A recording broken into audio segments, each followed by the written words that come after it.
મિત્રો, જો જીવનમાં તમે કોઈને પ્રેમ કરો ને તો એની અપૂર્ણતા ન જુઓ.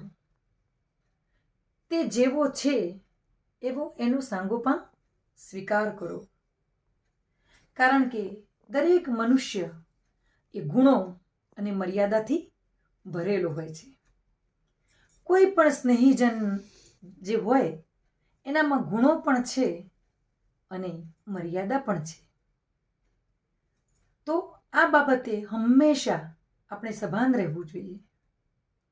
કહેવાય છે ને કે જેમ ગુલાબને ચૂંટતી વખતે આપણે કાંટાથી સાવધાન રહીએ છીએ અને એ રીતે આપણે કાળજી રાખીએ છીએ ને, તો એટલી જ કાળજી જો આપણે આપણા આત્મીય જનોની નબળાઈને માફ કરવામાં રાખીએ ને, તો કદાચ આપણું જીવન પણ ગુલાબની જેમ મહેકતું થઈ જાય. આપણા સ્નેહીજનને હંમેશા આપણે પ્રેમ કરવો જોઈએ. એની ટીકા ન કરાય.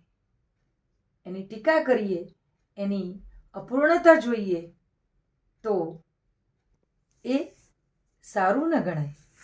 કારણ કે ઈશ્વર જ પૂર્ણ છે. ઈશ્વર સિવાય કોઈ જ પૂર્ણ નથી. અને જો આપણા જીવનની અંદર આ વાત યાદ રહી જાય ને, તો ઘણા બધા સંબંધો બગડતા પણ અટકી જાય અને આપણા જીવનની અંદર કંઈક અંશે સુધાર આવી જાય.